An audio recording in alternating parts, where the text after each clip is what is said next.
오늘 함께 해주실 분 소개합니다. 윤경호 매일경제논설위원, 김홍국 경기대 교수, 김병민 경희대 교수, 그리고 이원희 변호사 이 자리에 나와 있습니다. 안녕하십니까? 네, 안녕하십니까? 한반도에 중요한 한 주가 열리고 있습니다. 이번 주에 김정은이 창대하게 기념하겠다는 구구절이 있고요. 문 대통령이 오늘 수석 보좌관 회의를 통해서 특사단 파견, 그 의미를 눌러 말했습니다. 한번 들어보시겠습니다. 지금 한반도 평화 정착에 있어 매우 중요한 시기입니다. 북한의 특사를 파견하는 이유도 여기 있습니다. 한반도의 평화는 한반도의 완전한 비핵화와 함께 가는 것이므로 정부는 한반도를 둘러싼 정세를 면밀하게 살피고 세심하게 관리하고 있습니다. 정부의 이러한 노력과 의지에 대해 국회가 힘을 실어주었으면 합니다. 문 대통령의 경우에는 매우 중요한 시기라고 언급을 했고요. 오늘 임종석 실장의 경우에도 간절함을 안고 가는 특사단이라고 이야기를 했습니다. 과연 어떤 메시지를 지금 청와대에서는 전하고 싶은 걸까요, 의원님? 그만큼 절실함인데 네. 또 그만큼 불투명하지 않습니까? 예, 지난 3월 초에 특사단 1차로 방북을 했을 때는 네. 온 국민의 기대가 굉장히 컸고요.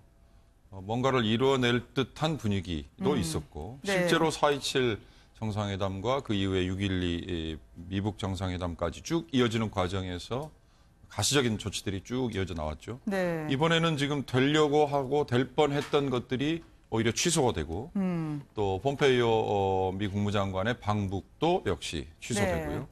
여러 가지 지금 불투명한 상황에 빠져 있어요. 그러나 북한이 지금 이번에 구구절 네. 얘기하셨듯이 북한 정권 수립일이 잡혀 있고 또 유엔 총회가 9월 말에 잡혀 있고. 네. 그러니까 다른 우리 이외에 바깥에 둘러싸고 있는 거시적인 환경은 지금 이미 고정이 돼 있단 말이죠.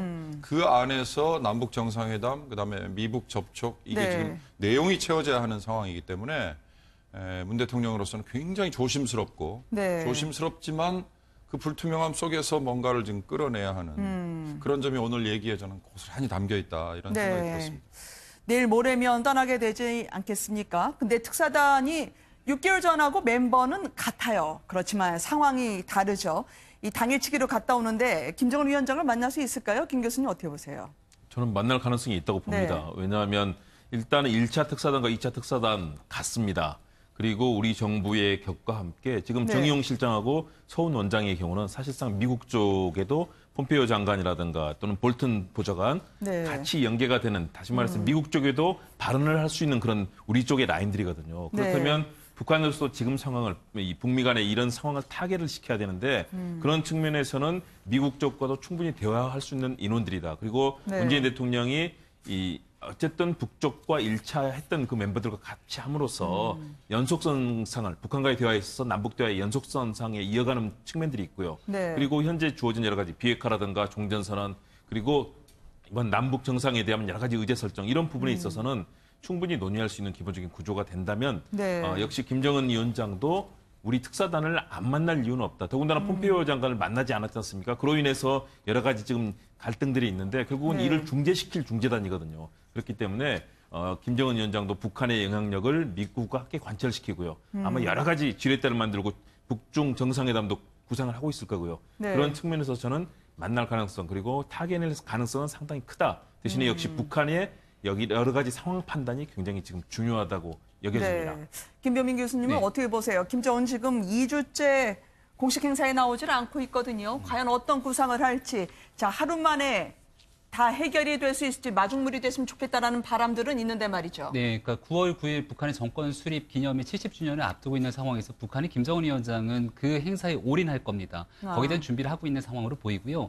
여기 올인한다는 건 과거에 이제 핵 문제를 어느 정도 해결했기 때문에 네. 이제는 인민이 먹고 사는 문제, 북한식 사회주의 경제 건설에 매진하겠다라고 하는 선포를 9월 9일에 아마 구구절에 선언해야 되는 역할, 그리고 그러한 짐이 김정은 위원장에 담겨져 있는 거겠죠. 근데 그러기에는 비핵화 문제를 풀 수밖에 없는 상황에 놓여져 있는데 미국과의 관계는 순탄하게 이어지지가 않고 있는 상황입니다. 네. 그래서 지금 폼페이오 장관이 북한을 방북하고 있는 것들이 틀어지는 상황 속에서 대한민국이 운전난자론에 대한 역할들을 하기 위한 노력들이 나섰다라고 볼 수가 있는 거고요. 따라서 이 특사단이 방북하게 됐을 경우에 첫 번째 풀어야 되는 것은 우리 9월 달에 갖기로 했던 제3차 남북 정상회담의 일정을 그대로 진행할 것인지가 첫 번째고요. 네, 정상회담 예, 날짜를. 그리고 두 번째로는 네. 결국은 정상회담을 이어간다는 건 4.27 판문점 선언의 그 이후에 뭔가의 성과가 나와야 되는 건데 4.27 판문점 선언에서 명확하게 올해 연내에 종전선언을 하겠다고 하지 않습니까? 근데 종전선언은 대한민국과 북한만 하는 것이 아니라 미국이 핵심 당사자로서 들어와야 되는데 네. 비핵화에 대한 북한의 진정성 있는 의지가 무엇인지를 반드시 확인해야 됩니다.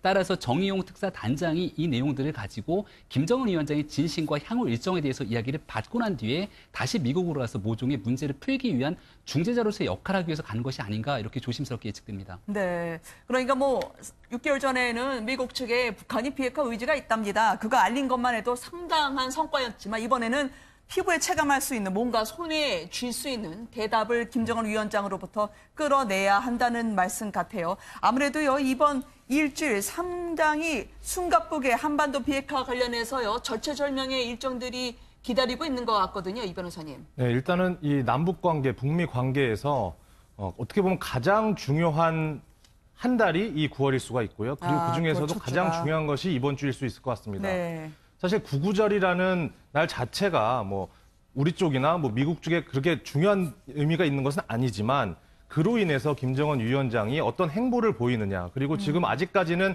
시진핑 주석과 어떤 만남을 가진다든지 구구절에 참석을 할지 여부가 확실하지는 않은데 그것도 이번 주 내에 어느 정도는 발표가 될 것으로 보이고요. 그렇기 네. 때문에 문재인 대통령이 특사를 파견한 시기도 구구절 전에 네. 어느 정도 정용 실장을 통해서 우리 쪽의 의견을 피력하고 그리고 미국과 결국은 이제 유엔 총회가 네. 이번 달 18일부터 시작이 되는 것으로 아는데 거기에서 문재인 대통령이 사실을 원했던 것은 종전선언도 하고 그리고 어떤 입장을 발표를 하면서 네. 연설을 통해서 남북 화해 관계 그리고 북미 나아가서는 전 세계 화해 관계를 이렇게 표명을 하려고 했던 부분이 있단 말이죠. 네. 그래서 그런 부분들을 펼치기 위해서 이번에 특사단이 가서 반드시 어떤 성과를 이루고 와야 한다는 어떤 책임감 내지는 사명을 가지고 이번에 가지 않을까 생각이 됩니다. 네.